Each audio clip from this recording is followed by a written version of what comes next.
Isang taus-pusong kumustahan sa inyong lahat. Ako po si Maria at maligayang pagbabalik sa Kwentong Puso TV, ang tahanan ng mga kwentong tumatatak sa puso. Handa na ba kayong pakinggan ang isang salaysay na magpapatunay na minsan, ang pinakamasakit na pagtatapos ay siya palang simula? Paano kung ang araw na pinakahihintay mo, ang araw ng iyong kasal, ay maging araw din ng iyong pinakamalaking kabiguan? Ngunit sa gitna ng durog na pangarap, isang di inaasahang kamay ang iaabot sa'yo. Tatanggapin mo ba ito? Kahit pa ang kamay na yon ay konektado sa taong sumira ng buhay mo? Wala na siya. Hindi na siya darating. Ang mga salitang yon, binitawan ng wedding coordinator na may halong awa, ay parang kulog na yumanig sa buong pagkatao ni Gabriela. Nakatayo siya sa harap ng pinto ng simbahan, nakatraje de boda, nakabelo. Ang bulaklak na hawak niya ay nagsisimula ng malanta sa higpit ng kanyang kapit. Sa loob, naghihintay ang lahat, ang kanyang mga magulang, ang mga ninong at ninang. Ang buong barangay na saksi dapat sa pinakamasayang araw ng buhay niya. Pero ang lalaking dapat naghihintay sa kanya sa altar, wala. Gabi, anak. Narinig niya ang basag na boses ng kanyang ina, si Aling Marites. Hindi makagalaw si Gabriela. Parang nabibingi ang kanyang mga tainga. Ang tanging naririnig niya ay ang malakas na kabog ng sarili niyang dibdib. Isang oras. Mahigit isang oras na siyang naghihintay. Ang mga text niya, hindi sinasagot. Ang mga tawag niya, hindi na makontak. Si Diego. Ang kanyang Diego. Ang lalaking pinangakuan niya ng habang buhay, iniwan siya. Dito, sa harap ng Diyos at ng lahat ng taong nakakakilala sa kanya. Isang nakakabinging katahimikan ang bumalot sa paligid. Bago nagsimula ang bulungan. Mga matang mapanuri, mga bibig na may tinatagong ngiti. Ang hiya. Iyon ang pinakamasakit. Ang hiya na parang isang kumunoy na unti-unting lumalamon sa kanya, sa kanyang pamilya. Hindi niya alam kung paano siya nakaalis sa simbahan. Ang alam lang niya, tumatakbo siya. Walang direksyon. Ang kanyang puting bestida ay sumasayad na sa maruming kalsada. Ang kanyang belo ay nililipad ng hangin.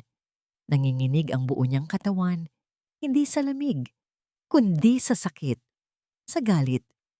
Sa tanong na paulit-ulit, bakit? Saan siya nagkamali? Ibinigay niya ang lahat. Ang bawat sentimo ng ipon niya ay para sa kasal na ito. Ang bawat pangarap niya ay isinentro niya kay Diego. Mahal na mahal niya ito. O baka, iyon ang akala niya. Napahinto siya sa pagtakbo, hinahabol ang hininga. Napatingala siya. At doon, isang dambuhalang gusali ang tumambad sa kanya. Makintab ang mga salamin nito. Sa tuktok, nakaukit ang mga gintong letra, Montenegro Fitness Empire. Ang kumpanyang laging ipinagmamalaki ni Diego. Ang lugar kung saan ito nagtatrabaho bilang isang personal trainer. At doon, sa harap mismo ng malaking pinto, sa ilalim ng nagniningning na pangalan, nakita niya siya. Nakita niya si Diego. Hindi ito mukhang nag-aalala. Hindi ito mukhang hinahanap siya. Nakangiti ito. Masayang masaya. At may kayakap siyang ibang babae.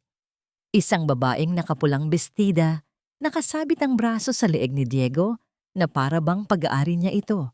Hinalikan siya ng babae at si Diego. Gumanti ng halik. Sa gitna ng kalsada, habang dumadaan ang mga sasakyan, tumigil ang mundo ni Gabriela. Ang sakit kanina sa simbahan ay walang-wala kumpara sa nakikita niya ngayon.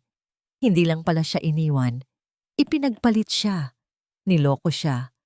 Parang may pumunit sa kanyang dibdib. Ang hangin ay ayaw pumasok sa kanyang mga baga. Nagsimulang manlabo ang kanyang paningin dahil sa mga luhang hindi niya na mapigilan. Isang malakas na busina ang pumukaw sa kanya. Isang itim at eleganteng kotse ang biglang huminto sa harap niya. Bumukas ang bintana sa likod. "Miss, okay ka lang ba?" Isang malalim at kalmadong boses ng lalaki. Hindi niya ito pinansin. Ang kanyang mga mata ay nakapako pa rin sa eksena sa harap ng gusali. Sa pagtataksil na nagaganap ilang metro lang mula sa kanya, biglang bumukas ang pinto ng kotse. Isang lalaking nakaeleganteng suit ang bumaba. May edad na ito, marahil nasa 40, pero may tindig at aura ng kapangyarihan.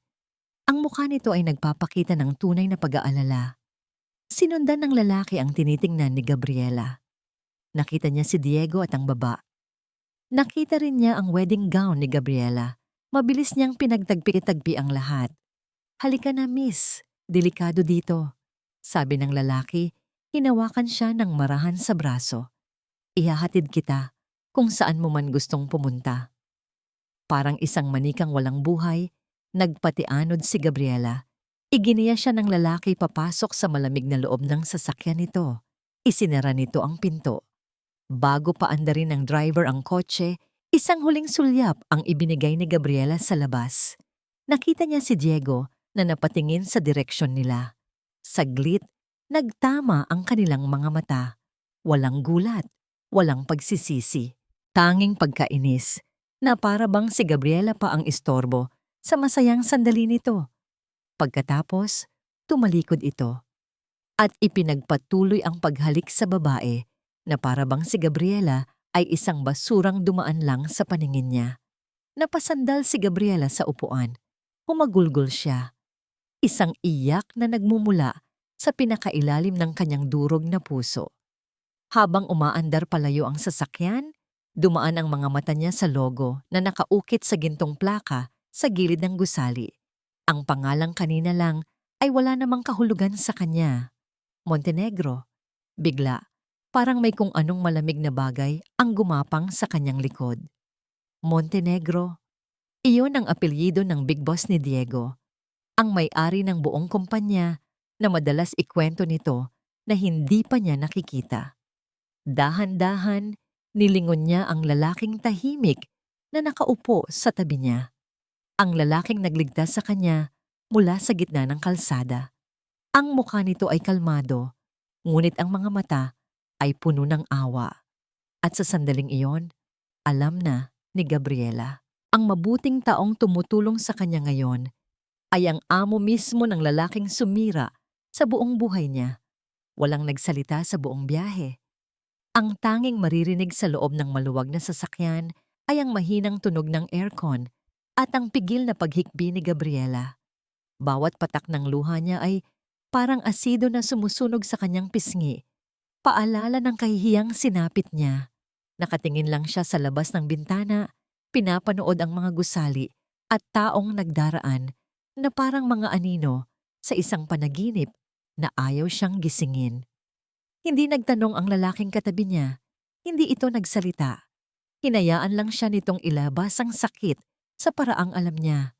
Ang katahimikan nito ay isang uri ng respeto na hindi niya inaasahan, ngunit labis niyang kailangan sa mga sandaling iyon. "Dito na lang po." Halos pabulong na sabi ni Gabriela nang mamataan ng pamilyar na eskinita ng kanilang barangay. Agad na huminto ang sasakyan. Bago pa siya makakilos, bumaba na ang lalaki at magalang siyang pinagbuksan ng pinto.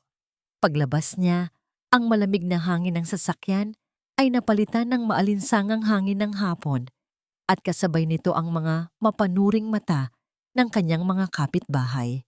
Ang mga tsismosa na kanina lang ay nasa simbahan, ngayon nasa kani-kanilang mga bintana at tindahan, mga nagbubulungan, mga nakaturo.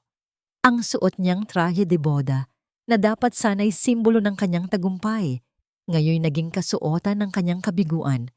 Bawat hakbang niya papasok sa eskinita ay parang paglakad sa ibabaw ng nagbabagang uling. "Salamat po," sabi niya sa lalaki. Hindi makatingin ng diretso. Ang gusto na lang niya ay magtago, maglaho.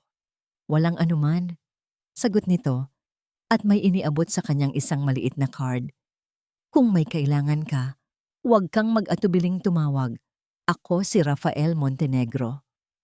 Tinanggap ni Gabriela ang card nang hindi tinitingnan. Ang pangalan ay umalingaw-ngaw sa kanyang isipan. Isang kumpirmasyon sa kinatatakutan niya.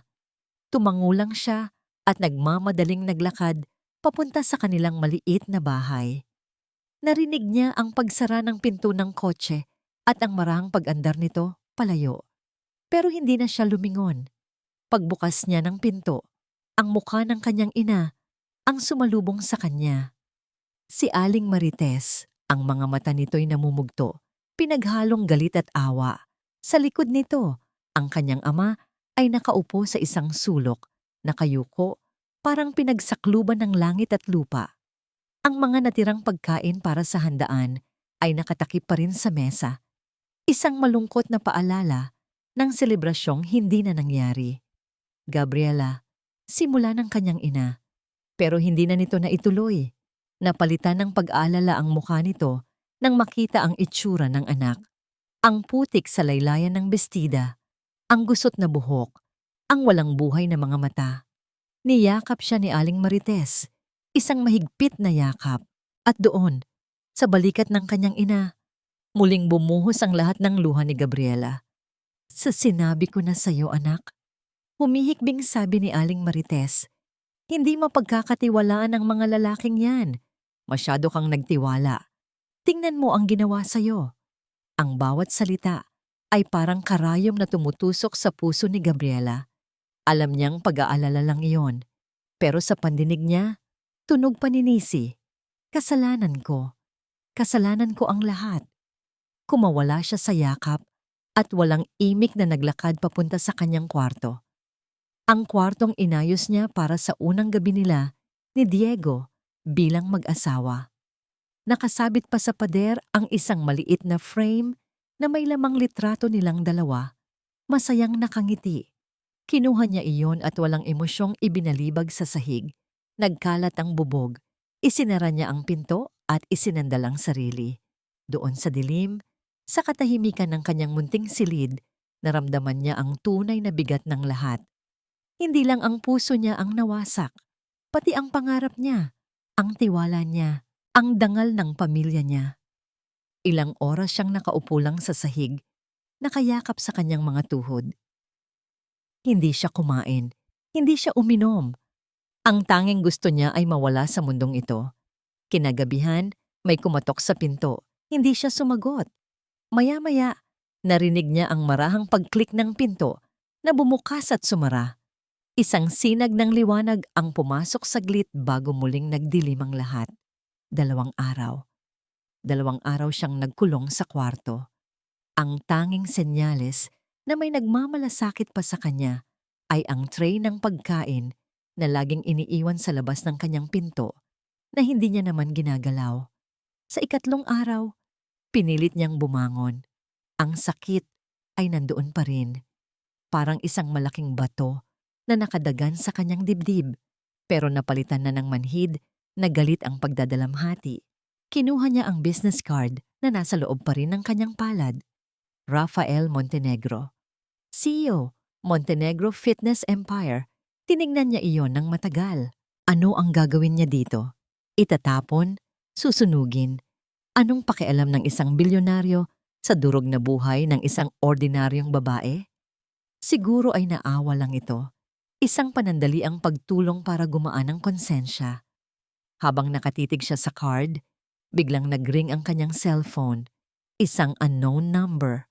Sa una, ayaw niyang sagutin. Baka isa lang sa mga kaibigan ni Diego o mas masahol pa, isa sa mga tsismosa sa kanilang lugar. Pero may kung anong nag-udyok sa kanya. Pinindot niya ang answer button at itinapat sa tainga. Hello? Mahina niyang sagot. Good morning.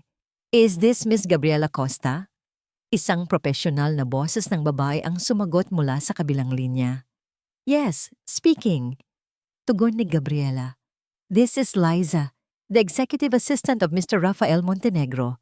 Pinapatawag po kayo ni Sir Rafael sa kanyang opisina. Kung maaari po sana, may mahalaga lang daw po siyang gustong pag-usapan ninyo. Natigilan si Gabriela. Ang kamay niyang may hawak sa card ay nagsimulang manginig. Bakit? Bakit siya pinapatawag? Para ano? Para pagtawanan? Para ipamukha sa kanya kung gaano siya kahina? O may iba pa bang dahilan? Miss Costa, are you still there? Tanong ng assistant. Huminga ng malalim si Gabriela. Isang bahagi niya ang gustong ibaba ang telepono at kalimutan ng lahat. Pero isang bahagi, isang napakaliit na bahagi na naghahanap ng kasagutan at marahil ng hustisya ang nagsalita. Sige, pupunta ako. Ang biyahe papunta sa Montenegro Tower ay parang isang paglalakbay patungo sa Bitayan. Bawat metro na inilalapit ng taxi sa dambuhalang gusali ay nagpapabigat sa paghinga ni Gabriela. Suot niya ang pinakadesenteng bestida na nahanap niya sa kanyang aparador. Isang simpleng kulay asul na damit na ilang beses na niyang isinuot sa simbahan. Sinuklay niya ng maayos ang kanyang buhok at naglagay ng kaunting pulbos para itago ang pamumugto ng kanyang mga mata. Ngunit walang makakapagtago sa bigat na nararamdaman niya sa kanyang dibdib. Pagpasok niya sa lobby, para siyang nalunod sa karangyaan. Makintab na sahig na marmol, matataas na kisame at mga taong abala na naka-corporate attire. Lahat sila'y may tiwala sa sarili, may direksyon sa buhay. Kabaliktaran niya. Nang sabihin niya ang kanyang pangalan sa receptionist, agad siyang inasikaso.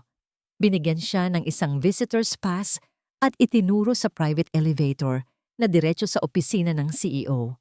Habang umaakyat ang elevator, ramdam niya ang paglamig ng kanyang mga kamay.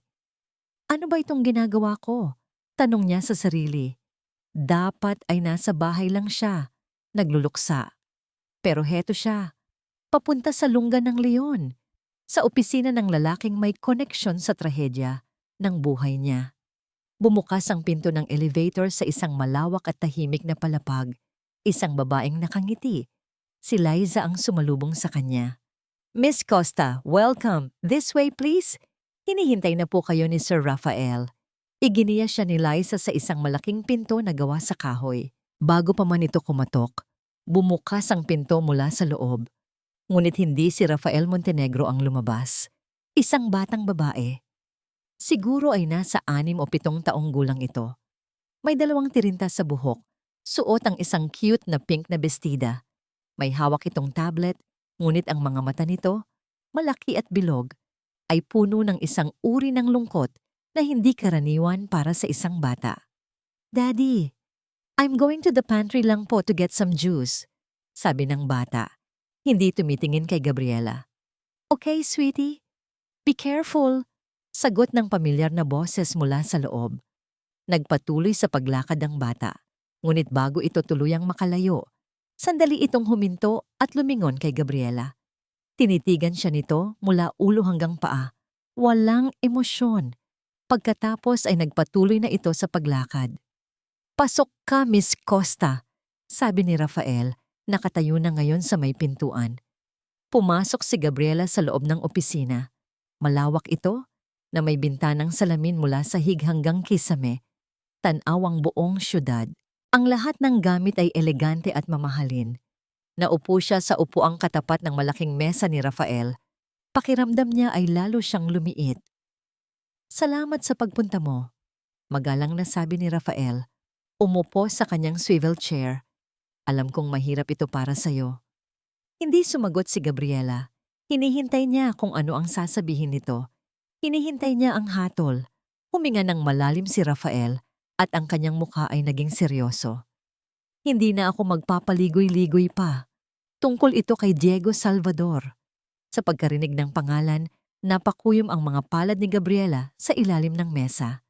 Noong araw na yon, pagpapatuloy ni Rafael, pagkatapos kitang ihatid, agad akong nag-utos ng investigasyon. Nalaman ko ang buong katotohanan. Ang ginawa niya ay hindi lang personal na pagkakamali. Labag iyon sa Code of Conduct ng kumpanya. Ang pakikipagrelasyon niya sa anak ng isang major investor habang engaged sa'yo at ang paggamit niya sa posisyon niya para doon. Iyon ay hindi katanggap-tanggap. Tumingin si Rafael ng diretso sa mga mata ni Gabriela. Kinabukasan din, tinanggal ko na siya sa trabaho. He is no longer part of Montenegro Empire. Isang alon ng kung anong emosyon ang bumuhos sa kalooban ni Gabriela. Ginhawa? Oo. Pero may kasama itong gulat. Hindi niya inaasahan yon. Akala niya, pag-uusapan lang nila ang nangyari. Hindi niya inakalang may aksyon na palang ginawa. Salamat po. Iyon lang ang salitang lumabas sa kanyang bibig. Hindi mo kailangang magpasalamat, mariing sabi ni Rafael. Iyon ang tama. Ang kumpanyang ito ay itinayo sa integridad. Hindi ko papayagan ng sinumang sisira doon. May ilang sandali ng katahimikan. Inakala ni Gabriela na iyon na ang katapusan ng usapan. Tatayo na sana siya para magpaalam. Pero hindi lang yan ang dahilan kung bakit kita pinapunta. Dagdag ni Rafa na nagpahinto sa kanya. May isa pa akong gustong sabihin. Sumandal ito sa kanyang upuan. Pinag-cruise ang mga daliri sa ibabaw ng mesa. Nakita ko ang files mo sa background check. Nakita ko na ang pamilya ninyo ay may maliit na karinderya sa inyong lugar. At base sa mga review ng mga customer ninyo, masarap daw kayong magluto. Napakunot ang noo ni Gabriela. Saan papunta ang usapang ito? Ang Montenegro Empire ay may foundation. Paliwanag ni Rafael. Mayroon kaming community outreach program at isa sa mga bago naming proyekto ay ang magtayo ng isang kusina ng pag-asa, isang karinderya na magbibigay ng libreng masustansyang pagkain sa mga street children at mahihirap na pamilya sa isang community malapit dito. Nakinig lang si Gabriela. Ang kanyang pagkalito ay lalong lumalalim. We have the funds. We have the location. Ang problema, kailangan namin ng isang taong mamamahala dito. Isang taong hindi lang marunong magluto, kundi may puso para sa serbisyo. Isang taong maiintindihan ang kahalagahan ng isang mainit na pagkain sa isang taong walang-wala. Itinuon ni Rafael ang kanyang mga mata kay Gabriela at sa pagkakataong ito, hindi na yon mga mata ng isang CEO, kundi mga mata ng isang taong may nakikitang potensyal. Inaalok ko sa iyo ang posisyon, Gabriela. Maging project manager ka ng kusina ng pag-asa. Parang bombang sumabog ang mga salita sa pandinig ni Gabriela. Trabaho? Inaalok siya nito ng trabaho? Dito? Sa kumpanyang nagpapaalala sa kanya ng kanyang pinakamadilim na sandali. Pero, bakit ako? Halos hindi makapaniwalang tanong niya. Hindi po ako kwalipikado. Wala po akong karanasan sa pagpapatakbo ng ganyang kalaking proyekto. May karanasan ka sa pagpapatakbo ng puso ng isang pamilya. Mahinahong sagot ni Rafael. At higit sa lahat, alam kong kailangan mo ng bagong simula. Isang lugar kung saan magagamit mo ang sakit na pinagdaanan mo para makatulong sa iba, para gawing lakas ang kahinaan mo. Natulala si Gabriela. Isang bahagi niya ang gustong tumanggi, ang tumakbo palayo sa lahat ng bagay na konektado kay Diego. Pero isang bahagi niya ang nakaramdam ng isang maliit na kislap ng pag-asa. Isang bagong simula, isang bagong layunin. Bumukas ang pinto. Pumasok muli ang batang babae kanina. May hawak na ngayong isang baso ng orange juice. Lumapit ito sa mesa at tumabi sa kanyang ama. Muli, tinitigan nito si Gabriela. Isabella, this is Miss Gabriela Costa. Pagpapakilala ni Rafael sa anak. Gabby, this is my daughter Isabela. Hindi ngumiti si Isabella.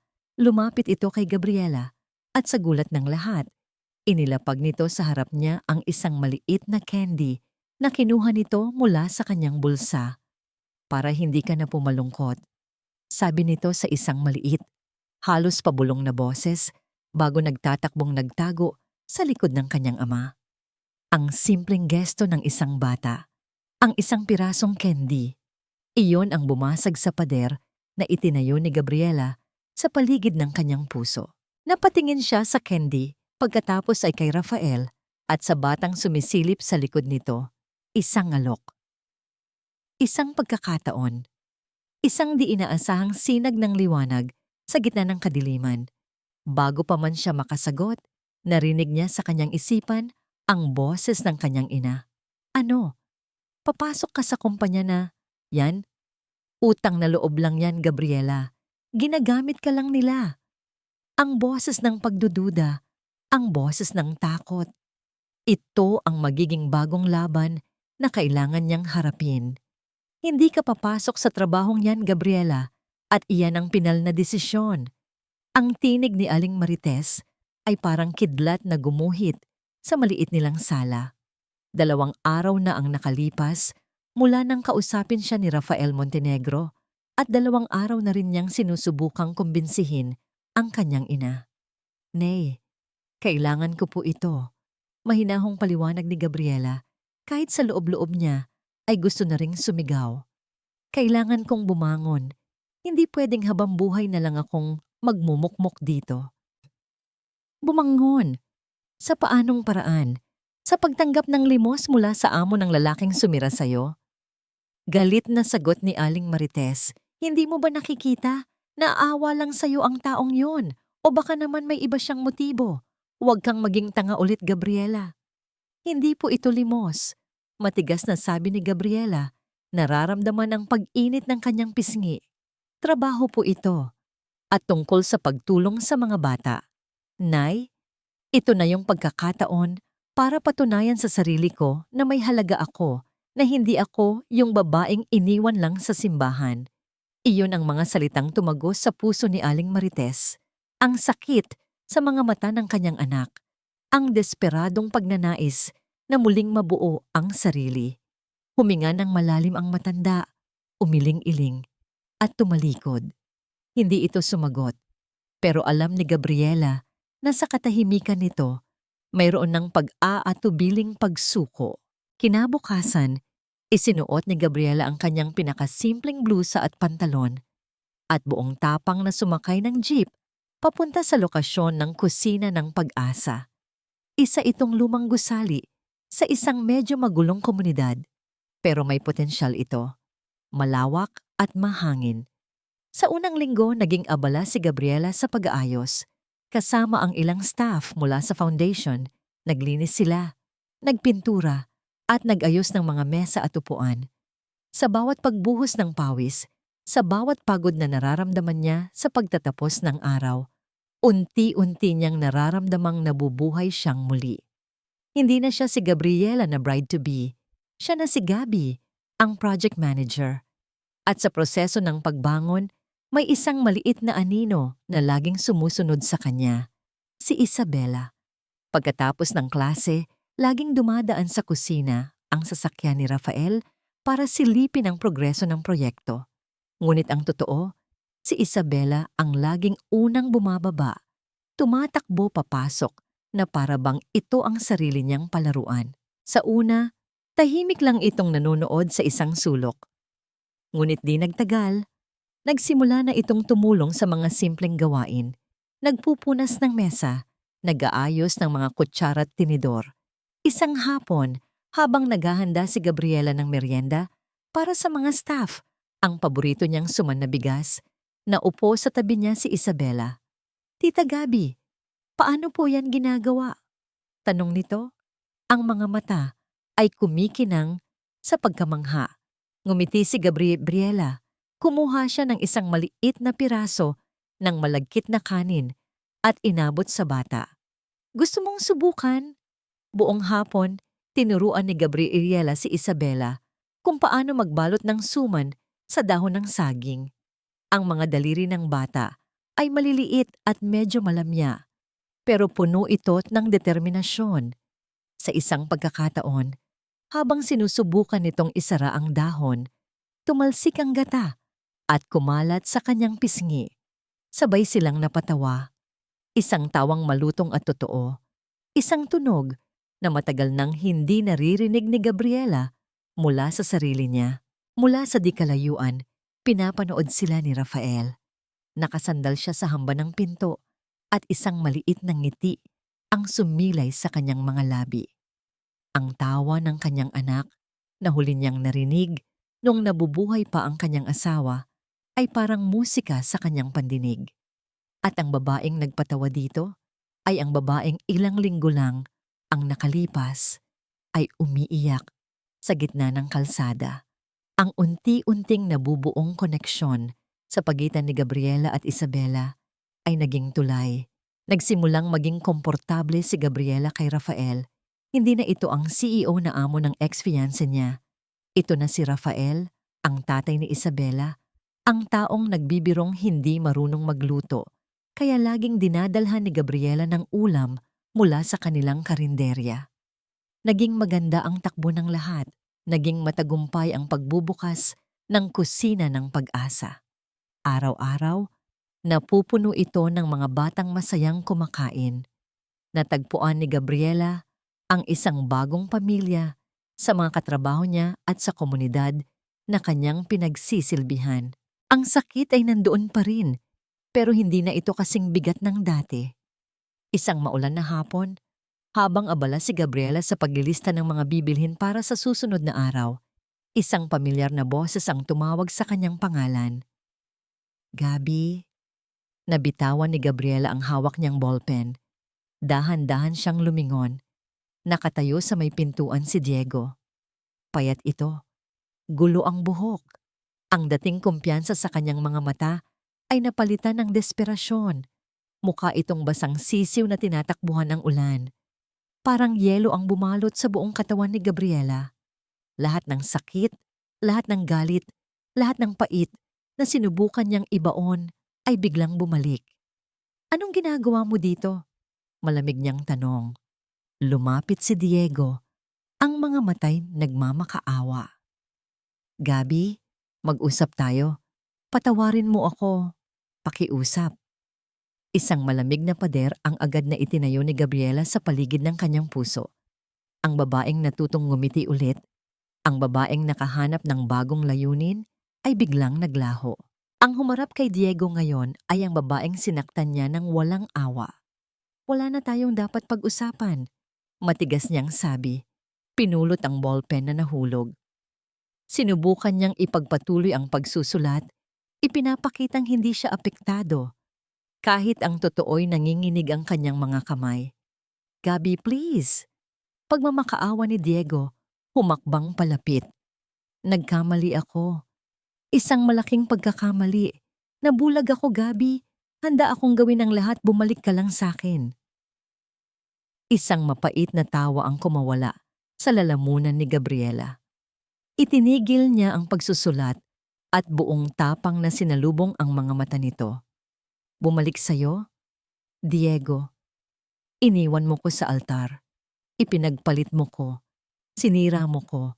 At ngayon, babalik ka na parang walang nangyari? Hindi ganon yon. Pinagsisisihan ko na. Siya, wala na kami. Niloko niya lang din ako. Sabi ni Diego. Ang boses ay puno ng pagsisisi na para bang isa siyang aktor sa isang teleserye. Ikaw ang mahal ko, Gabi. Noon pa man. Huwag mong banggitin ang salitang mahal, mariing sabi ni Gabriela. Bawat salita ay may diin. Dahil wala kang alam tungkol doon. Umalis ka na, Diego, bago pa ako tumawag ng security. Ang pagmamakaawa sa mukha ni Diego ay unti-unting napalitan ng inis. Lalo na nang makita niyang hindi natitinag si Gabriela. Ang kanyang mga mata ay nagsimulang maglibot sa paligid ng kusina ng Pag-asa, sa mga bagong pinta, sa mga maayos na gamit. Kaya pala, sarkastiko niyang sabi, may mapanuyang nangiti sa kanyang mga labi. Kaya pala ang tapang mo na. May bago ka na kasing amo, ano? Mabilis ka talagang nakahanap ng kapalit. At hindi lang basta kapalit, ang pinaka-boss pa nating lahat. Wala kang karapatang magsalita ng ganyan. Nanggagalaiting sagot ni Gabriela. Bakit? Totoo naman, di ba? Lalo pang lumapit si Diego, ibinaba ang kanyang boses na para bang isang ahas na bumubulong. Anong ginawa mo, Gabi? Inakit mo siya?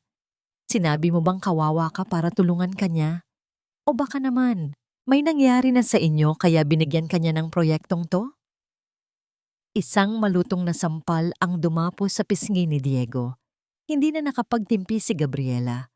Ang sampal na yon ay hindi lang para sa mga salitang binitawan ni Diego ngayon. kundi para sa lahat ng sakit na idinulot nito sa kanya. Hawak ni Diego ang kanyang namumulang pisngi, ang mga matay nanlilisik sa galit. Magbabayad ka sa ginawa mo, Gabriela. Banta niya bago mabilis na tumalikod at naglakad palabas kasabay ng malakas na pagbuhos ng ulan. Naiwan si Gabriela na nanginginig sa kinatatayuan. Ang lakas na ipinakita niya kanina ay unti-unting nauubos, napapalitan ng takot. Hindi nagtagal, natupad ang banta ni Diego. Nagsimulang kumalat ang tsismis sa kanilang barangay. Mabilis, parang apoy sa tuyong damuhan. Si Gabriela daw, hindi naman talaga kawawa. Planado daw ang lahat. Iniwan daw niya si Diego para sa mas mayamang si Mr. Montenegro. Malandi, ahas, mga agaw. Ang mga salita ay mas masakit pa sa sampal. Ang mga kapitbahay na dati naawa sa kanya, ngayoy tinitingnan siya ng may pagdududa. Maging ang kanyang ina, si Aling Marites ay hindi mapakali. Anak, totoo ba ang mga naririnig ko? Tanong nito isang gabi. Ang mukha ay puno ng pag-aalala. Nay naman, mas maniniwala pa po kayo sa kanila kaysa sa sarili niyong anak? Sagot ni Gabriela. Pagod na sa lahat. Hindi na nagtanong pa si Aling Marites, pero ang anino ng pag-aalinlangan ay nanatili sa mga mata nito. Ang mga chismis ay nakarating din sa opisina ni Rafael. Nalaman niya ito mula kay Liza. Isang hapon, walang pasabing dumating si Rafael sa kusina. Nakita niya si Gabriela, na tahimik na naghihiwa ng mga gulay, ngunit kitang-kita sa mga mata nito ang bigat ng dinadala. Gabi, tawag niya. Nag-angat ng tingin si Gabriela. Sir Rafael, narinig ko ang mga usap-usapan. Diretsong sabi ni Rafael, gusto kong malaman mo na hindi ako naniniwala sa mga yon. Tumango lang si Gabriela. Pinipigilan ang mga luhang nagbabadyang tumulo. May gagawin ako tungkol dito, dagdag ni Rafael, at sa unang pagkakataon, nakita ni Gabriela ang galit sa kalmadong mga mata nito. Isang galit na hindi para sa kanya, kundi para sa kanya. Hindi na nagsalita pa si Rafael. Tumalikod ito at umalis. Kinabukasan, isang security guard na nakauniforme mula sa Montenegro Empire ang tahimik na nakaposte malapit sa labas ng kusina ng Pag-asa. Hindi ito nakikialam, hindi ito pumapasok. Nandoon lang ito. Isang tahimik na presensya, isang malinaw na mensahe sa lahat. Ang proyektong ito at ang taong namamahala dito ay nasa ilalim ng proteksyon ng Montenegro. Nang gabing iyon, habang isinasara na ni Gabriela ang pinto ng karinderya, nag-vibrate ang kanyang cellphone. Isang text message mula sa isang numerong hindi niya kilala. Binuksan niya ito. Wala itong text. Isa lang itong litrato. Isang litrato ni Diego na masayang nakikipag-usap sa isang babaeng may edad, mukhang mayaman at makapangyarihan. Nakangiti sila pareho. At ang babae ay mukhang napakapamilyar sa kanya. Nakita na niya ito dati sa mga business magazine. Pero saan, habang pilit niyang inaalala, biglang may isa pang text na dumating mula sa parehong numero. Ang tunay na dahilan kung bakit kanya iniwan. Parang isang piraso ng yelo ang ipinukpok sa ulo ni Gabriela. Tinitigan niya ang litrato sa screen ng kanyang cellphone hanggang sa manlabo ang kanyang paningin. Ang babae, pilit niyang inaalala. Nakita na niya ang mukha nito sa isang article tungkol sa mga pinakamakapangyarihang babae sa negosyo.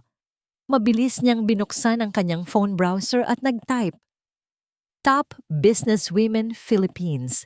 Sunod-sunod na mga imahe ang lumabas. At doon, sa pangatlong row, nakita niya ito. Doña Elvira Sandoval, CEO of Sandoval Holdings. Sandoval Holdings, isa sa pinakamalaking real estate developer sa bansa. At isa rin sa mga major investor ng Montenegro Fitness Empire. Biglang nag-connect ang lahat sa isipan ni Gabriela na parang isang komplikadong puzzle na sa wakas ay nabuo. Ang tunay na dahilan kung bakit kanya iniwan. Hindi lang pala siya ipinagpalit. Ginamit siya. Naging tulay. Ang relasyon nila ay naging isang sakripisyo para sa mas mataas na ambisyon ni Diego. Ang sakit na naramdaman niya ay nag-ibang anyo. Hindi na ito simpleng pait ng pusong sawi. Ito'y naging galit na may kasamang pandidiri. Ang lalaking minahal niya ay hindi lang manloloko. Isa itong oportunista. Kinabukasan, dala-dala niya ang bigat ng katotohanan ito sa trabaho. Hindi niya alam kung ano ang gagawin. Sasabihin ba niya kay Rafael? O hahayaan na lang niya itong mamamatay sa kanyang isipan? Tila nabasa ni Rafael ang bumabagabag sa kanya. Sa kalagitnaan ng araw, tinawagan siya nito at ipinatawag sa kanyang opisina. May problema ba, Gabi? Tanong nito pagkaupo niya. Ilang araw ka nang matamlay. Huminga ng malalim si Gabriela. Inilabas niya ang kanyang cellphone at walang imik na ipinakita ang litrato kay Rafael. Tinitigan ito ni Rafael at isang anino ng pagkadismaya ang dumaan sa kanyang mukha. Hindi siya mukhang nagulat. Alam niyo po, mahinang tanong ni Gabriela. Marang tumango si Rafael. Nalaman ko noong kasagsagan ng investigasyon laban sa kanya. Si Alicia Sandoval, ang babaeng kasama niya noong araw ng kasal niyo, ay anak ni Doña Elvira. Parang sinaksak muli si Gabriela. At hindi niyo po sinabi sa akin? Sinubukan kong protektahan ka. Malungkot na sabi ni Rafael. Sapat na ang sakit na dinulot niya sa'yo. Ayoko nang dagdagan pa. Ang isip ko, kung hindi mo na malalaman, mas madali kang makaka-move on. Pero nagkamali ako. I'm sorry, Gabi. Sa halip na magalit, isang kakaibang pag-unawa ang naramdaman ni Gabriela. Oo, masakit ang katotohanan, pero ang intensyon ni Rafael ay malinis. Natahimik siya. Hindi niya alam ang sasabihin. May annual investors gala ang kumpanya ngayong Sabado. Pag-iiba ni Rafael ng usapan. Lahat ng project managers ay kailangang dumalo. Kasama ka doon. Po? Pero, alam ko. Pagputol ni Rafael sa sasabihin niya, malamang na nandoon sila. Kung ayaw mong pumunta, maiintindihan ko.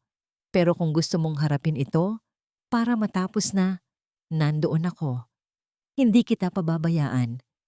Ang mga salitang yon ay nagbigay sa kanya ng lakas. Hindi para sa paghihiganti, kundi para sa kanyang sarili. Oras na para harapin ang mga multo ng kanyang kahapon.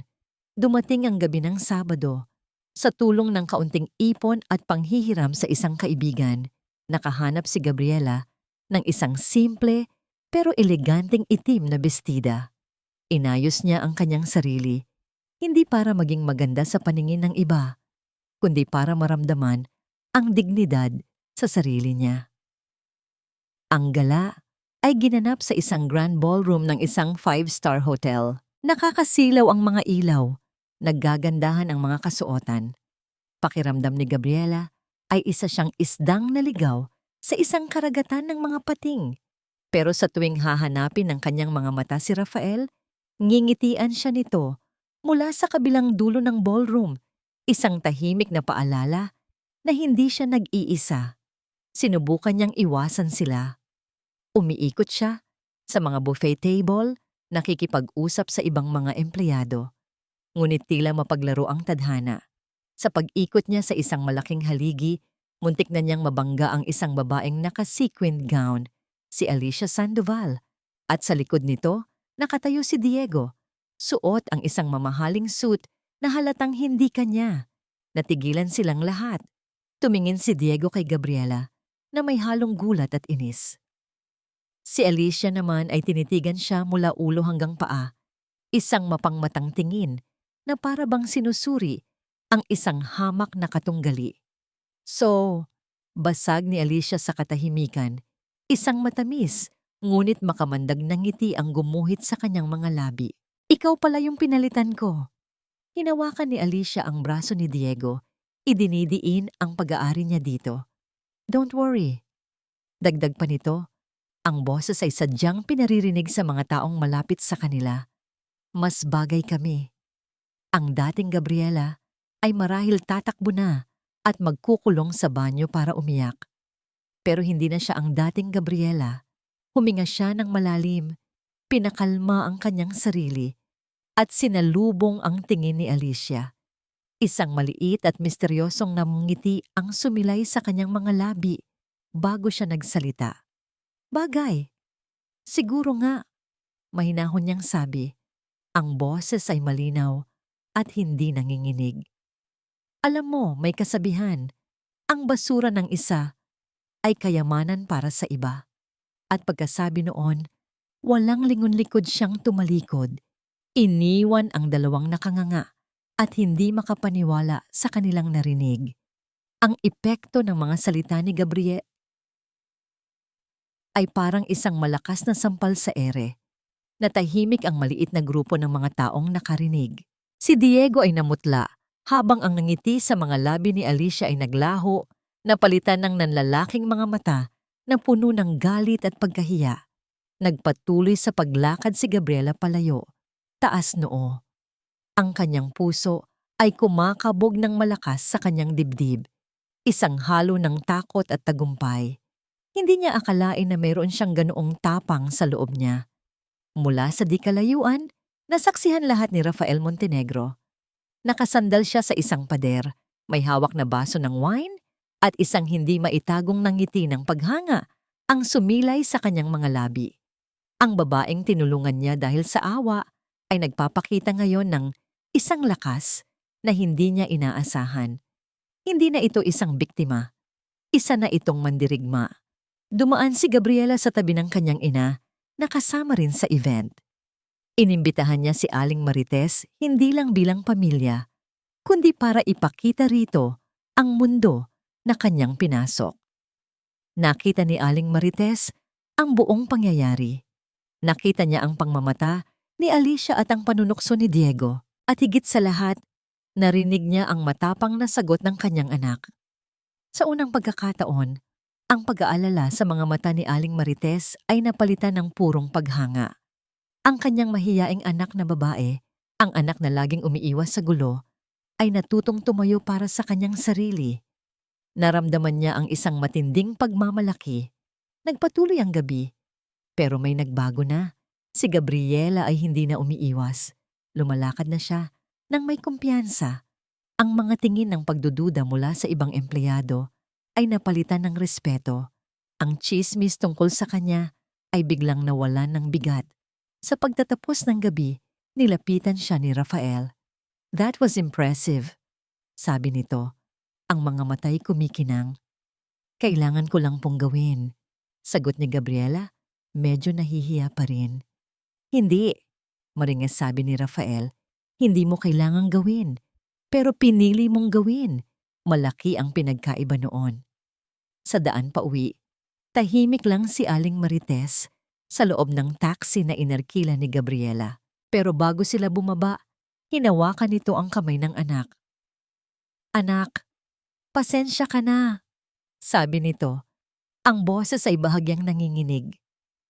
Pasensya ka na kung minsan mas pinaniniwalaan ko ang takot ko kaysa sayo. Proud na proud ako sayo. Iyon ang mga salitang mas matimbang pa sa lahat ng papuri sa mundo. Niyakap ni Gabriela ang kanyang ina. Sa wakas, naramdaman niyang may kakampi na siya. Pagdating sa bahay, pumasok si Gabriela sa banyo. Tumingin siya sa kanyang refleksyon sa salamin. Ang babaeng nakatingin pabalik ay hindi na ang babaeng umiiyak habang suot ang kanyang trahe de boda. May liwanag na sa kanyang mga mata, may lakas na sa kanyang tindig. At sa unang pagkakataon, sa loob ng maraming linggo, nginitian niya ang sarili niya. Isang tunay at masayang nangiti. Pero ang katahimikang natagpuan niya ay hindi magtatagal. Habang nag-aayos siya para matulog, biglang tumunog ang kanyang telepono. Isang hindi pamilyar na numero ang tumatawag. Sa pag-aakalang baka emergency ito, sa kusina, sinagot niya agad. Hindi boses ng katrabaho niya ang narinig niya. Boses ni Liza, ang assistant ni Rafael, at ang boses nito ay puno ng pag-aalala. Gabi, pasensya na sa abala. Kailangan niyo kasing pumunta dito sa St. Luke's Hospital.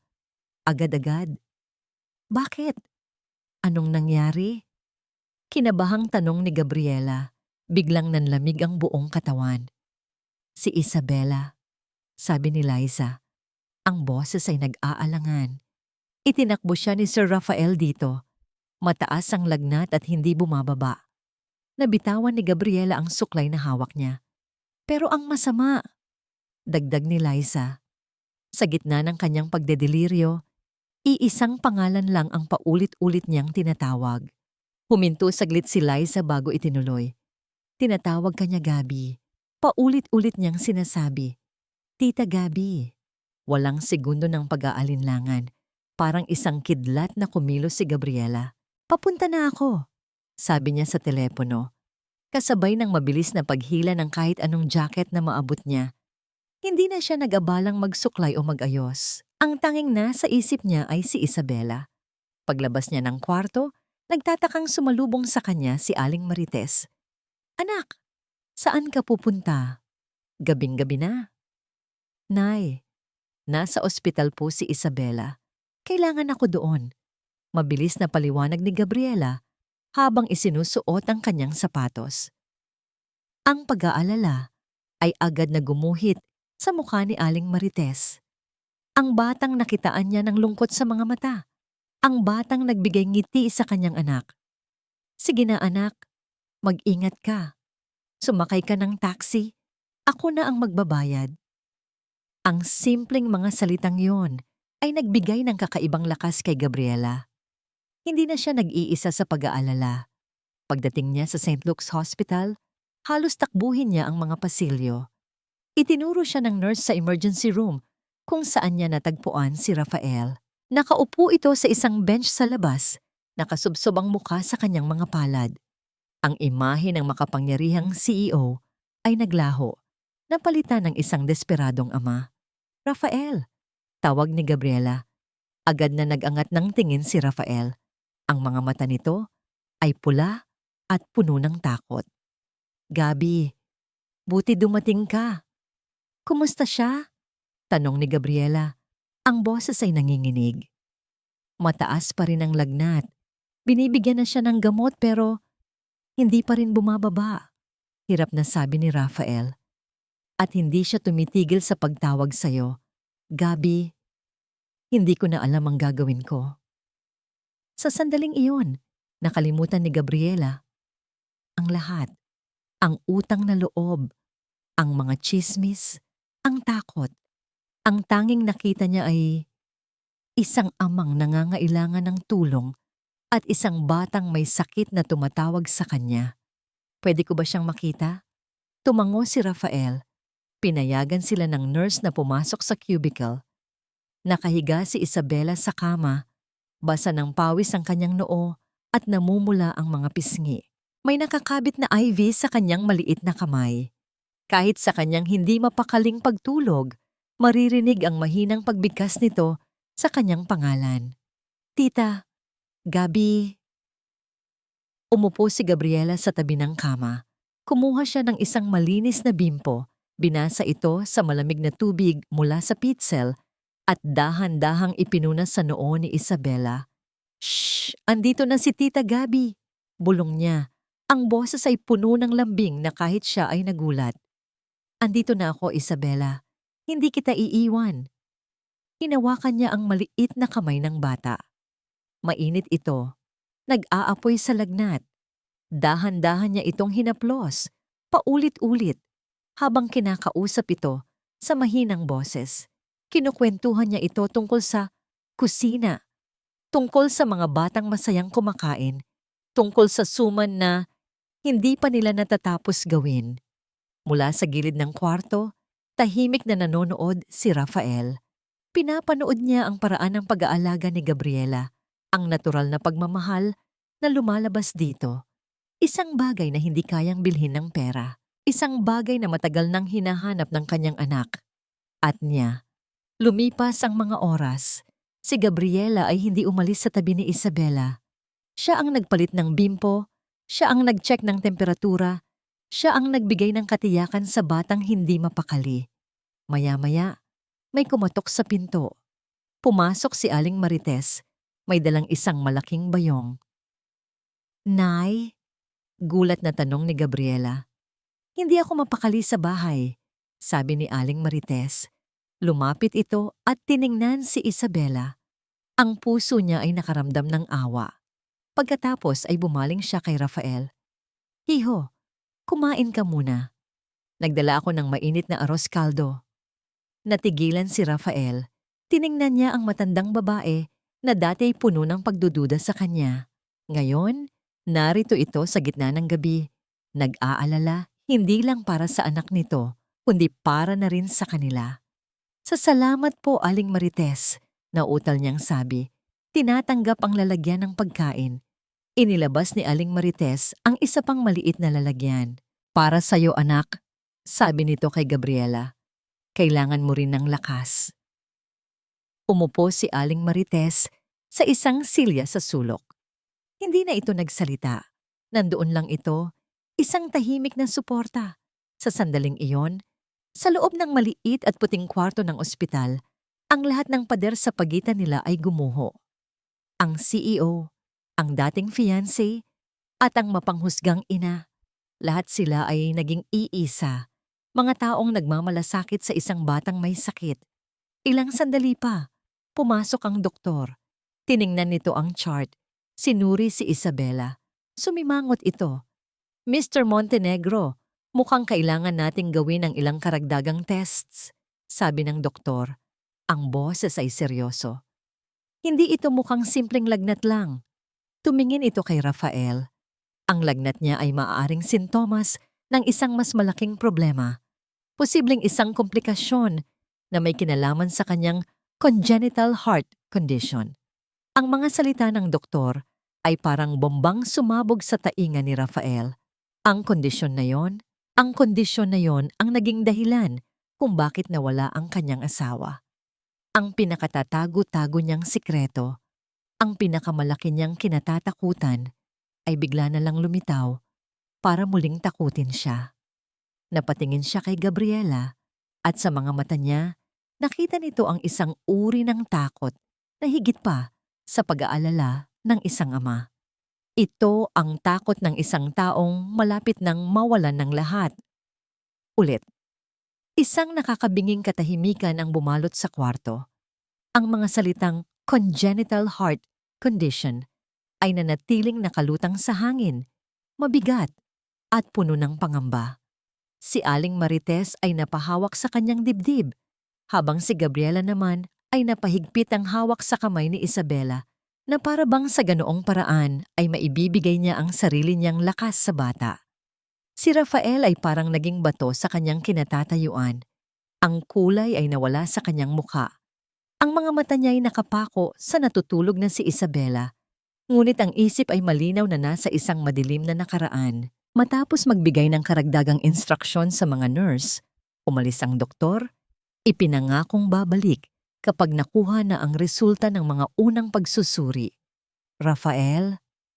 Mahinang tawag ni Gabriela. Hindi ito sumagot. Dahan-dahan itong lumabas ng kwarto. Sumunod si Gabriela. Naabutan niya ito sa dulo ng pasilyo.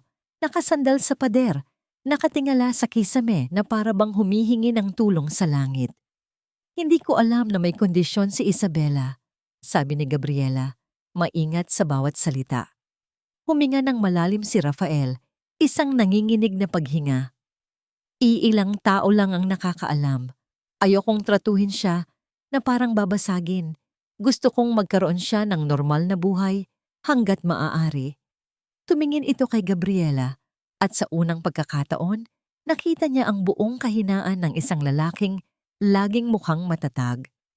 Ang mga mata nito ay puno ng luhang hindi kayang ilabas.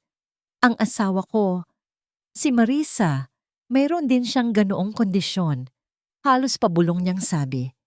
Namana ni Isabela sa kanya. Akala namin ay mild lang. Akala namin ay ayos na ang lahat. Pero isang araw, yung sa kanya, biglang lumala. Hindi na kinaya ng puso niya. Ang bawat salita ay parang kutsilyong tumatarak sa puso ni Gabriela. Ngayon, naiintindihan na niya ang lahat. Ang lungkot sa mga mata ni Isabela, ang pader na nakapalibot kay Rafael, ang takot na nakita niya kanina ay hindi lang takot ng isang ama.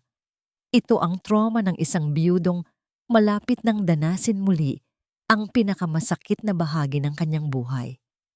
Nangako ako sa kanya, pagpapatuloy ni Rafael, ang boses ay basag.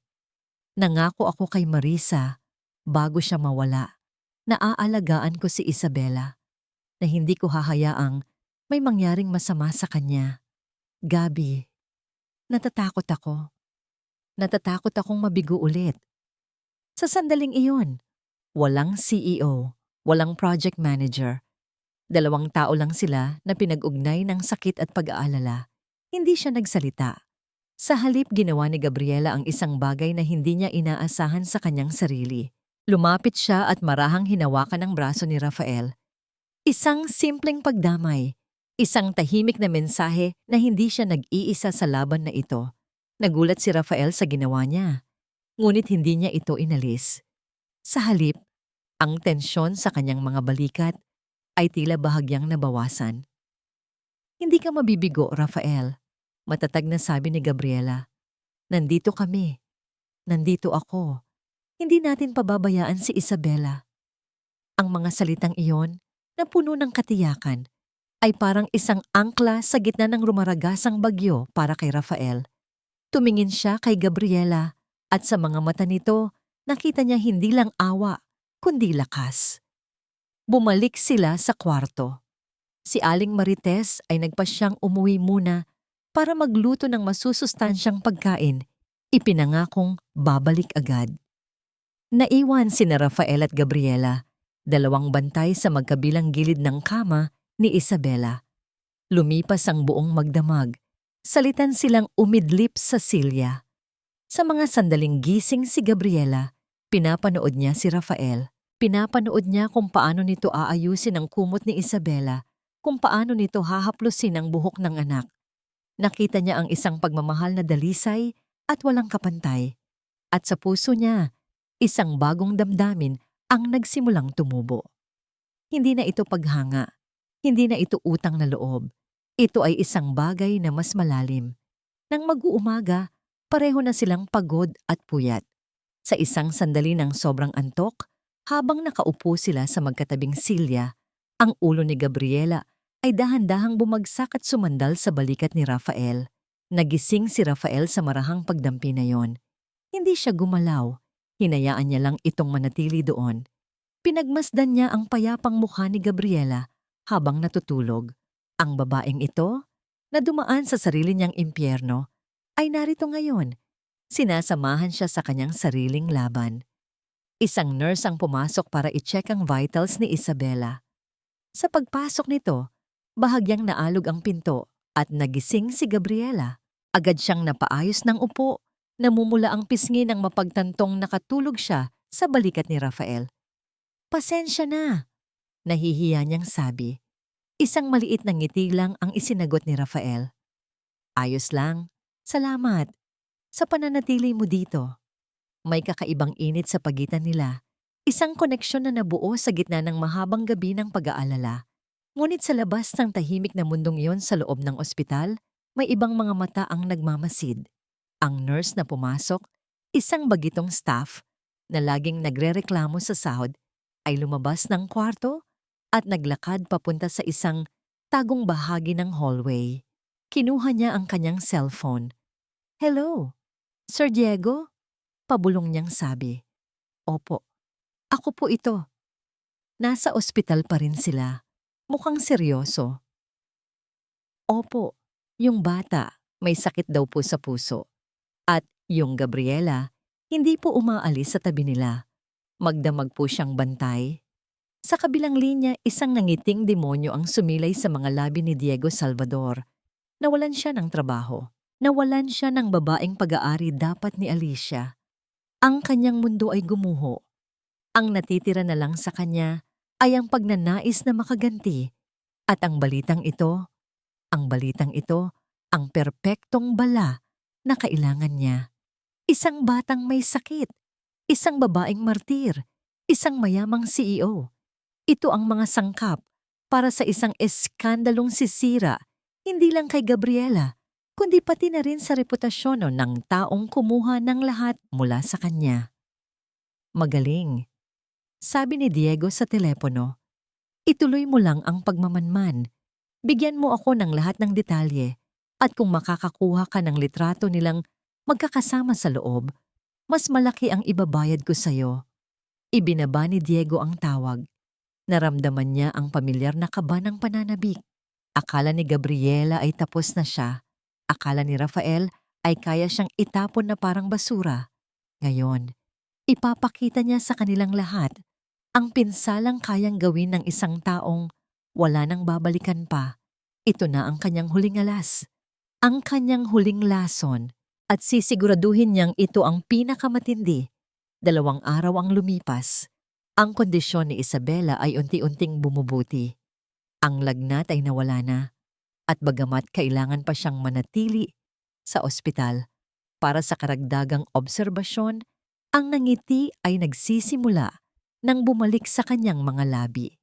Ang 2 araw na yon ay nagpalapit sa 3 sa paraang hindi nila inaasahan. Si Gabriel ay halos doon na tumira, umuuwi lang para maligo at kumuha ng damit.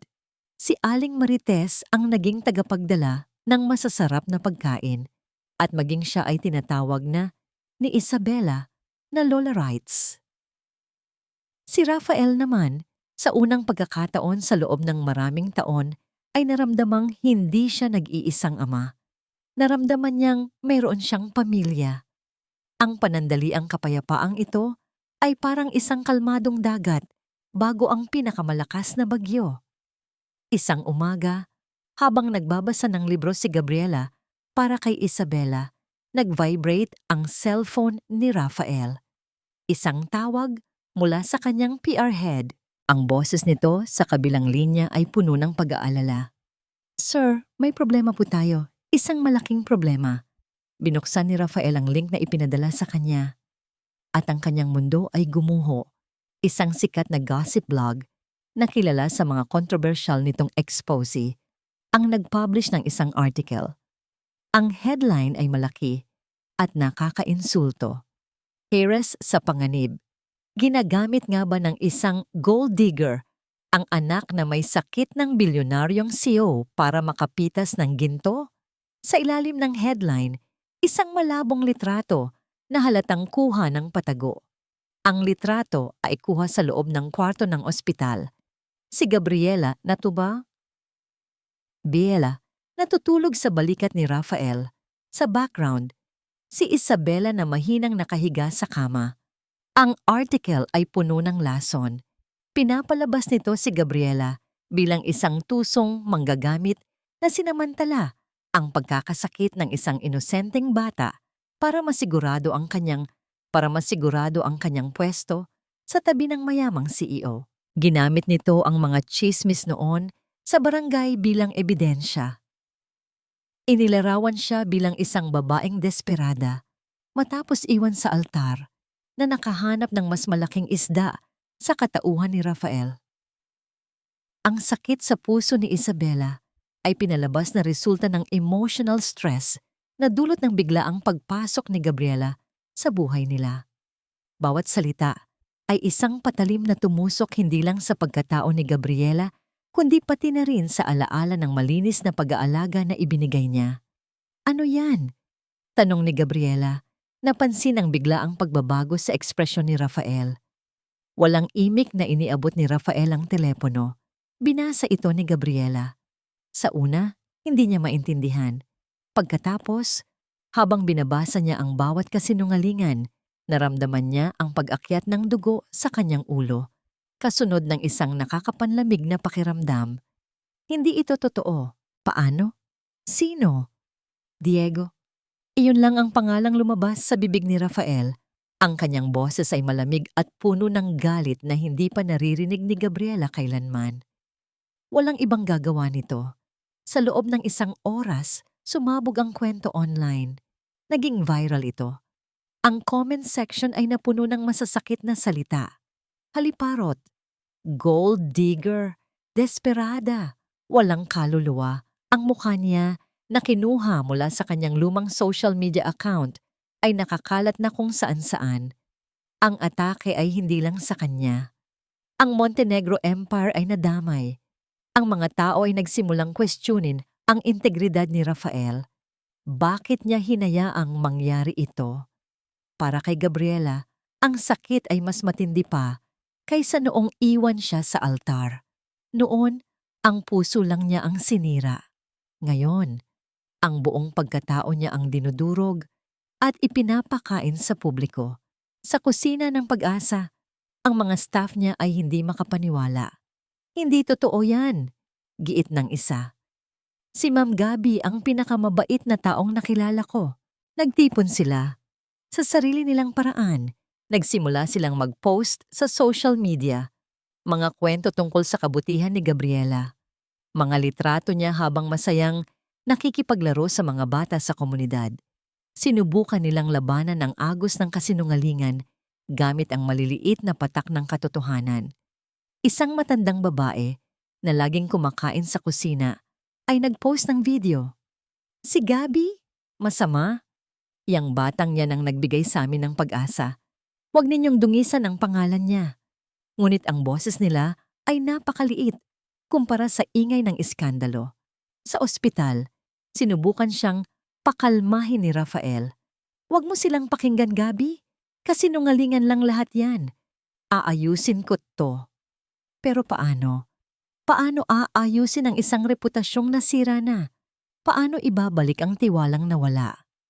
Ang pinakamasakit na dagok ay dumating ng hapon na yon. Isang grupo ng media ang nagawang makalusot sa security ng ospital. Nagkagulo sila sa labas ng kwarto ni Isabela. Ang mga flash ng kamera, ang sigawan ng mga tanong. Nagising si Isabela na takot na takot. Nakita ito ni Gabriela. Ang batang minahal na niya, na parang sarili niyang anak, ngayon ay nadadamay sa isang gulo na siya ang dahilan. Ang kanyang presensya, na dating nagbibigay aliw, ngayon nagdadala ng panganib. Ako ang problema. Ako ang gulo. Kung wala ako, tahimik ang buhay nila. Ang realisasyong yon ay tumama sa kanya ng buong bigat. Ang pagmamahal ay hindi lang tungkol sa pananatili. Minsan, ito ay tungkol sa paglisan para protektahan ang mga taong mahal mo. Kinagabihan, habang mahimbing na natutulog si Rafael sa sofa at si Isabela ay payapa na sa kanyang kama matapos pakalmahin, kumuha si Gabriela ng isang piraso ng papel. Nanginginig ang kamay niyang nagsulat. Rafael, patawad. Patawad kung naging gulo ako sa buhay ninyo. Hindi ko kailanman sinasadya. Ang tanging gusto ko lang ay alagaan si Isabela. Pero ang pag-aalaga ko ay nagdulot lang ng panganib sa kanya. Sa inyo, mahal ko siya, Rafael. At dahil mahal ko siya, kailangan kong umalis. Kayo ang pamilya niya. At hindi ako hahayaang maging dahilan para masira iyon. Huwag mo na akong hanapin. Ito ang tama. Salamat sa lahat. Gabi. Inilapag niya ang sulat sa tabi ni Rafael. Dahan-dahan, binigyan niya ng isang magaan na halik sa noo ang natutulog na si Isabela. Isang luhang pumatak sa pisngi ng bata. Paalam, mahal ko, bulong niya. At sa dilim ng gabi, tahimik siyang lumabas ng kwarto, lumabas ng ospital, at naglakad palayo. Dala ang durog na puso, patungo sa isang lugar na walang nakakakilala sa kanya. Nagising si Rafael sa panlalamig na gumapang sa kanyang katawan. Hindi dahil sa aircon ng ospital, kundi dahil sa isang kakaibang katahimikan. Napabalikwas siya ng bangon. Si Isabela ay payapang natutulog, ngunit ang silyang laging inuupuan ni Gabriela sa tabi ng kama ay bakante. Nilibot niya ng tingin ang kwarto. Walang Gabriela. Isang masamang kutob ang biglang kumurot sa kanyang dibdib. At doon, sa ibabaw ng maliit na mesa, nakita niya ang isang nakatuping papel. Ang sulat. Binasa niya ito, at bawat salita ay parang suntok sa kanyang sikmura. Patawad. Kailangan kong umalis. Huwag mo na akong hanapin. Hindi, mariin niyang bulong sa sarili. Hindi pwede.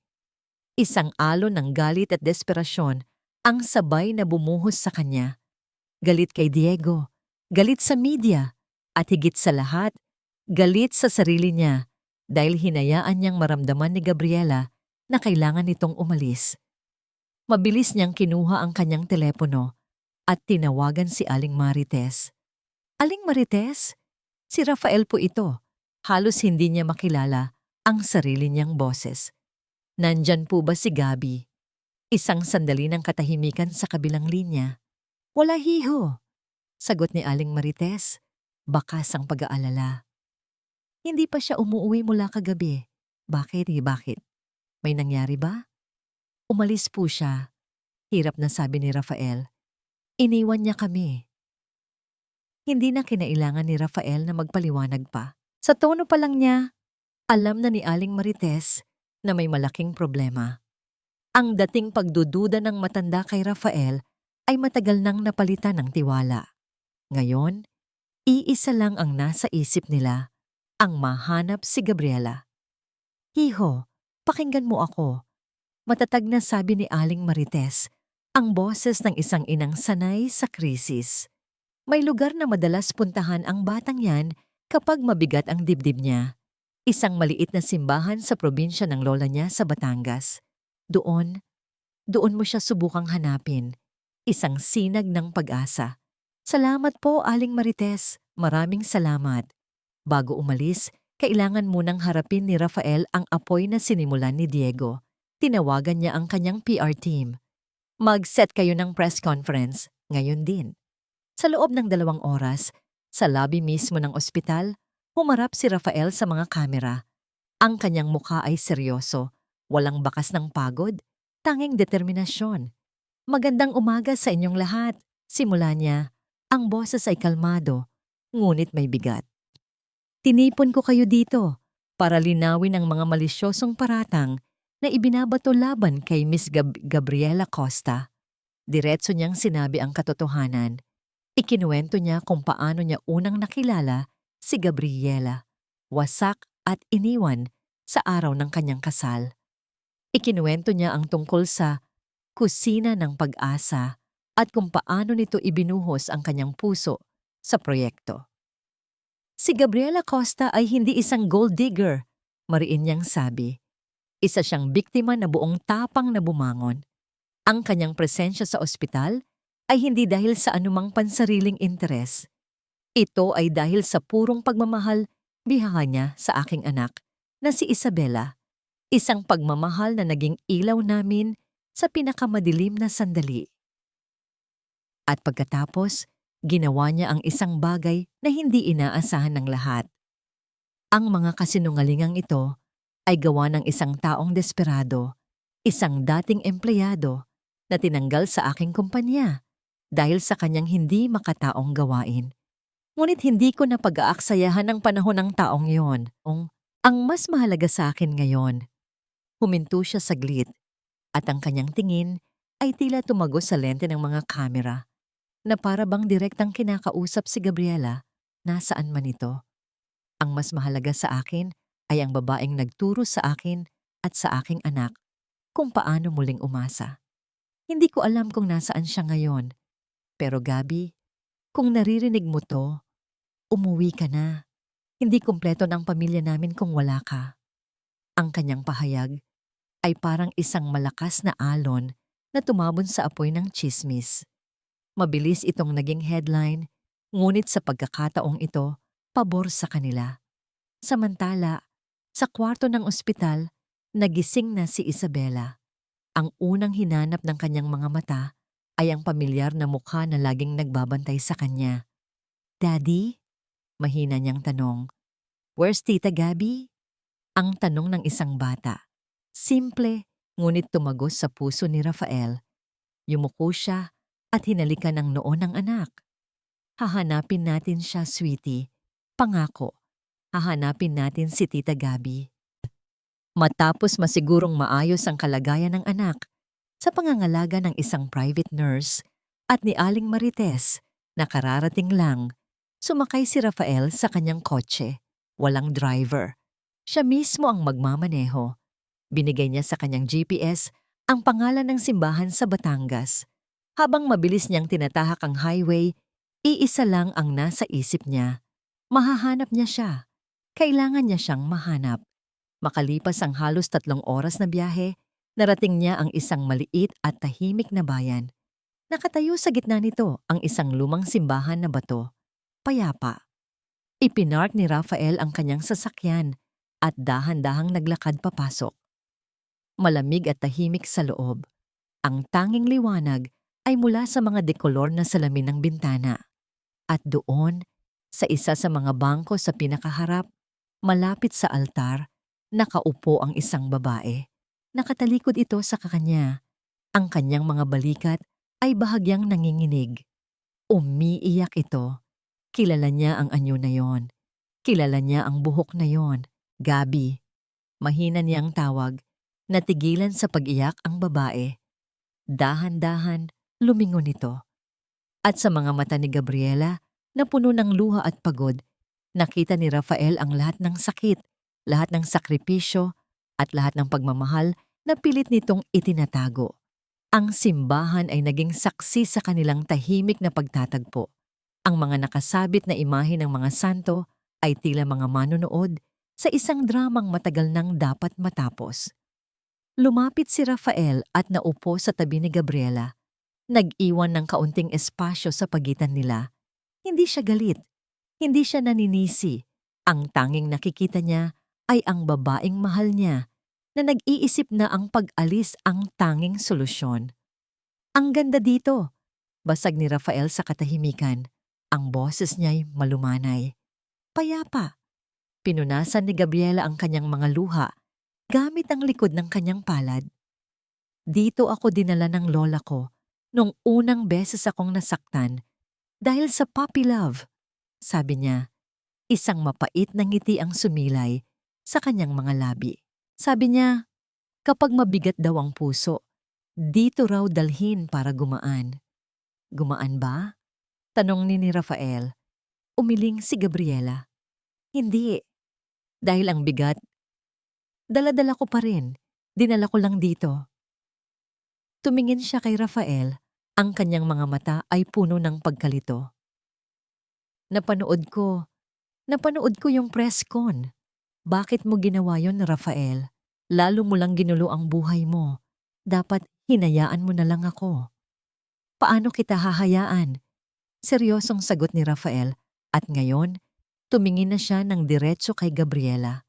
Paano ko hahayaan ang taong bumuo ulit sa pamilya ko? Gabi, ang pag-ibig, hindi yan pagtakbo. Hindi yan pagsuko kapag mahirap na. Ang tunay na pag-ibig ay pagharap sa gulo ng magkasama. Ikinuwento niya ang tungkol kay Isabela. Kung paano siya ang unang hinanap nito pagkagising. Kung paano nag-aalala si Aling Marites. Kung paano ang kusina ng pag-asa ay parang nawalan ng puso nang mawala siya. Akala mo ba gulo ang dala mo sa buhay namin? Umiling si Rafael. Gabi, bago ka dumating ang buhay namin ay walang kulay. Trabaho at bahay lang. Takot at lungkot. Ikaw ang nagdala ng kulay. Ikaw ang nagdala ng tawa. Ikaw ang nagdala ng pag-asa. Bawat salita ni Rafael ay parang tubig na dahan-dahang tumutunaw sa yelong bumalot sa puso ni Gabriela. Ang lahat ng kasinungalingan na ibinato sa kanya, ang lahat ng pagdududa sa kanyang sarili ay unti-unting naglaho. Pero ang utang na loob, mahina niyang sabi, ang huling pader na nakaharang sa kanya. Paano ko malalaman kung ito ba'y tunay o dahil lang sa malaki ang utang na loob ko sa'yo? Tingin ka sa mga mata ko, Gabi, mariing sabi ni Rafael. Hinawakan niya ang kamay nito. Nakikita mo ba ang utang na loob sa mga mata ko? Hindi. Dahil ang nakikita ko sa'yo ay hindi isang taong dapat kong tulungan. Ang nakikita ko ay ang babaeng gusto kong makasama habang buhay. Ang tanong, pareho ba tayo ng nararamdaman? Sa wakas, bumigay na si Gabriela. Ang mga luhang dumaloy sa kanyang pisngi ngayon ay hindi na dahil sa sakit, kundi sa ginhawa, sa pagtanggap. Tumango siya, hindi makapagsalita, dahil alam niyang kapag nagsalita siya, ay hahagulgol lang siya. Niyakap siya ni Rafael, isang yakap na puno ng pangako, ng seguridad, at ng isang bagong simula. Sa daan pabalik sa Maynila, may bagong gaan sa loob ng sasakyan. Nagkikwentuhan sila, nagtatawanan, nawala na ang bigat. Si Diego, biglang tanong ni Gabriela, ano na ang mangyayari sa kanya? Isang seryosong ekspresyon ang bumalik sa mukha ni Rafael. Ang batas na ang bahala sa kanya. Nagsampa na ang legal team ko ng kasong libel at cyberbullying. Pero hindi lang yun ang problema niya. Pagdating nila sa lobby ng ospital, isang eksena ang sumalubong sa kanila. Isang pamilyar na lalaki ang pilit na kinakaladkad palabas ng dalawang security guard. Nagpupumiglas ito, sumisigaw. Si Diego, wala kayong karapatan. Hindi pa tayo tapos, Montenegro. Sigaw niya. Isang babaeng naka-eleganteng corporate attire ang lumapit sa kanila. Si Doña Elvira Sandoval.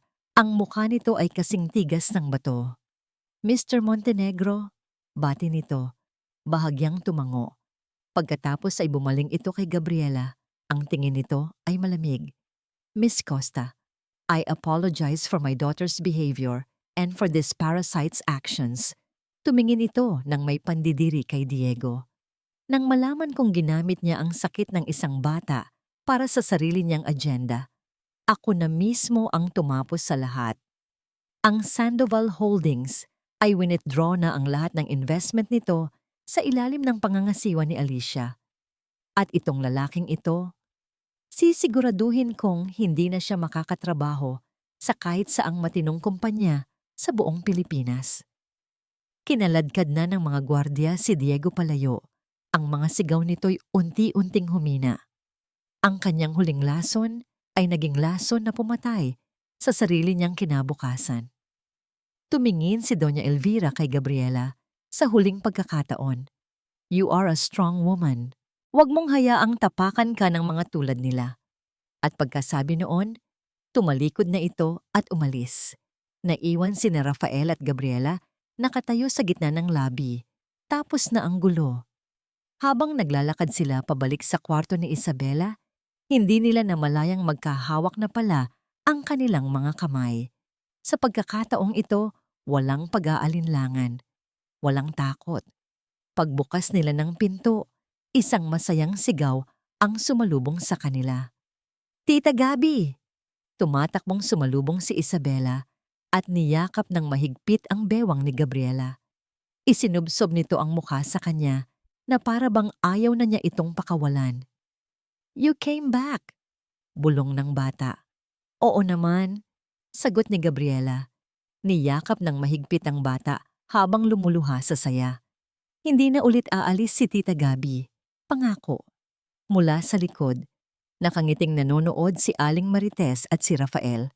Ang pamilyang nabuo mula sa mga durog na piraso ay sa wakas, buo na ulit. Lumipas ang ilang buwan. Ang ingay ng iskandalo ay tuluyan ng humupa, napalitan ng isang mapayapang agos ng buhay. Si Isabela ay ganap ng magaling at bumalik na sa pagiging isang masayahin at bibong bata. Ang kusina ng Pag-asa ay lalo pang lumago at si Gabriela, kasama ang buong suporta ni Aling Marites, ay naging inspirasyon sa kanilang komunidad. Ang relasyon ni Gabriela at Rafael ay namukadkad sa paraang natural at hindi minadali. Walang engranding mga date sa mamahaling restaurant. Ang kanilang mga sandali ay simple ngunit makahulugan. Mga hapon ng paglalaro sa parke, kasama si Isabela.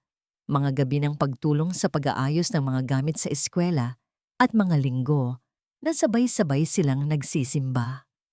Naging pamilya sila bago pa man nila aminin niyon sa isa't isa. Isang Sabado ng hapon, eksaktong 1 taon mula ng araw na dapat sana ay ikinasal si Gabriela kay Diego. Niyaya ni Rafael sina Gabriela at Isabela sa isang beach resort sa Batangas.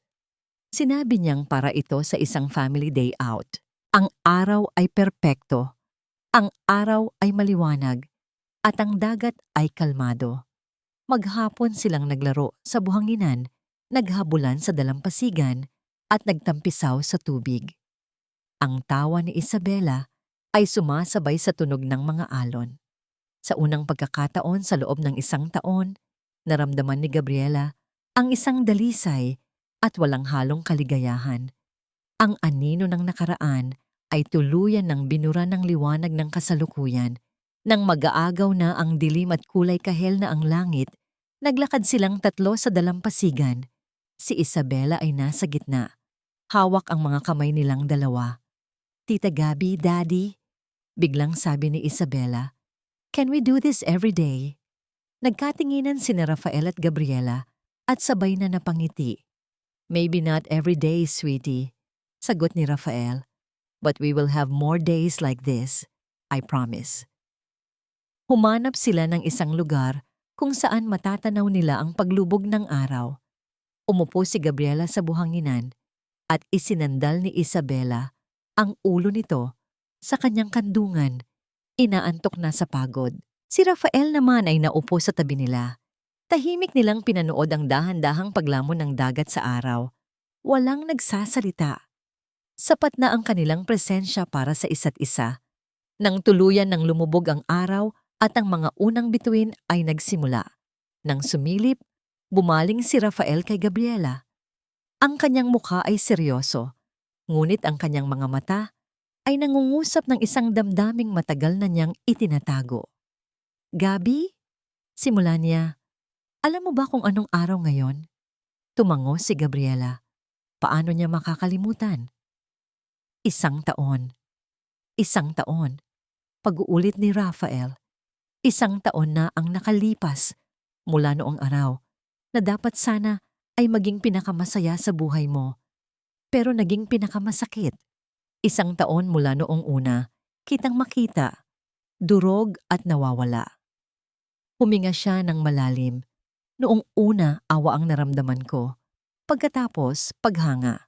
Pero habang tumatagal, Gabi, habang nakikita ko kung paano mo binuo ulit ang sarili mo, kung paano mo minahal ang anak ko na parang tunay mong anak, kung paano mo binigyan ng liwanag ang madilim kong mundo, isa na lang ang nararamdaman ko.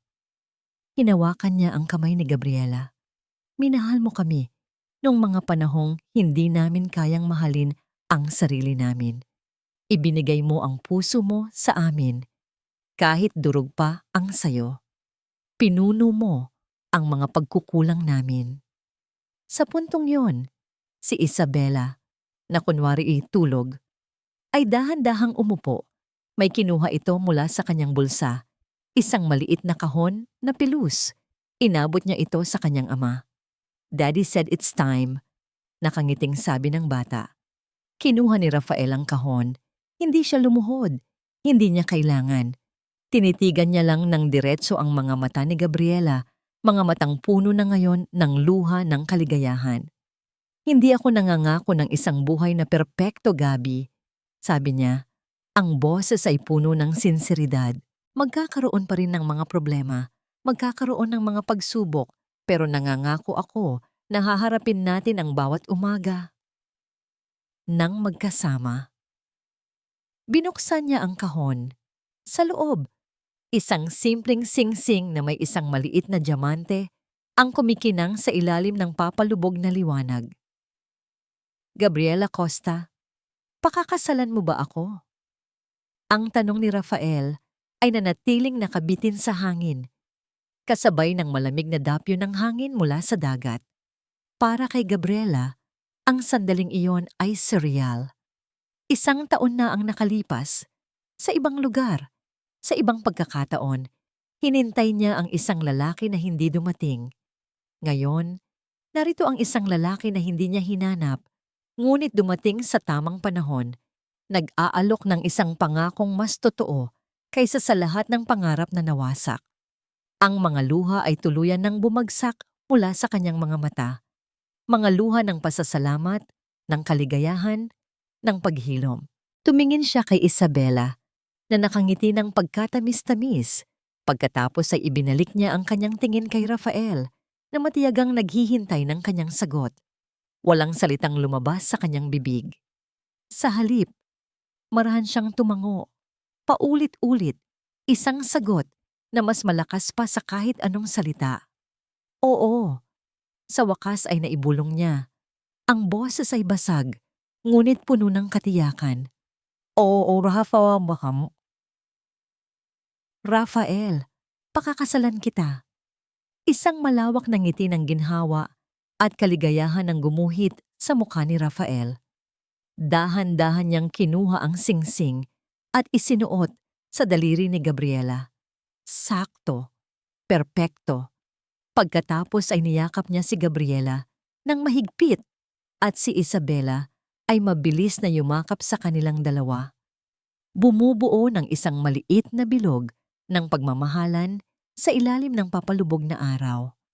Ang kanilang kasal ay hindi naghintay ng matagal at ito ay malayong-malayo sa engranding kasal na pinangarap noon ni Gabriela. Ginanap ito makalipas ang isang buwan. Sa dalampasigan ding iyon kung saan sila nagsumpaan, simple lang ang lahat, walang daan-daang bisita. Tanging ang mga taong tunay na nagmamahal sa kanila ang naroroon. Si Aling Marites, ang kanyang ama, ang mga tapat na staff ng kusina ng Pag-asa, si Liza, at ilang malalapit na kaibigan. Si Gabriela ay naglakad sa buhanginan na nakapaa. Ang suot niya ay isang simpleng puting bestida na abot bukong-bukong, umaalon sa ihip ng hangin. Walang magarbong belo, tanging isang korona ng mga puting bulaklak sa kanyang buhok. Ang kanyang ngiti ay mas maningning pa sa kahit anong diamante. Sa dulo ng munting pasilyo na gawa sa mga arko ng kawayan, naghihintay si Rafael. Suot niya ay isang puting linen shirt at khaki pants. Sa tabi niya, ang kanilang flower girl, si Isabela, na masayang-masaya sa kanyang dilaw na bestida. Si Aling Marites, na may mga luha ng saya sa kanyang mga mata, ang naghatid kay Gabriela sa altar. Hinawakan niya ang kamay ng anak, pagkatapos ay marahang inilipat ito sa kamay ni Rafael. Alagaan mo ang prinsesa ko, Hijo, bulong niya. Habang buhay po, sagot ni Rafael. Ang tingin ay nakapako kay Gabriela. Ang kanilang mga panata ay hindi galing sa libro. Galing ito sa kanilang mga puso. Nagsalita si Rafael tungkol sa pagiging isang sirang tao na binuo ni Gabriela. Nagsalita si Gabriela tungkol sa pagiging isang nawawalang kaluluwa na tinulungang mahanap ang daan pauwi. Nang ideklara na sila ay mag-asawa na, isang masigabong palakpakan ang umalingaw-ngaw. Hinalikan ni Rafael si Gabriela, isang halik na selyado, hindi lang ng pag-ibig, kundi ng pasasalamat at pag-asa. Sa maliit na salo-salo pagkatapos, sa halip na maghagis ng buket, lumapit si Gabriela sa kanyang ina. Nay, para po sa inyo, sabi niya. Iniaabot ang kanyang kumpol ng bulaklak. Salamat po sa hindi pagsuko sa akin. Kahit minsan, ako na mismo ang sumusuko sa sarili ko. Nadyakapan ang mag-ina, isang sandali na puno ng pag-unawa at pagmamahal. Habang papalubog ang araw sa pangalawang pagkakataon, nakatayo sina Rafael, Gabriela at Isabela sa tabi ng dagat.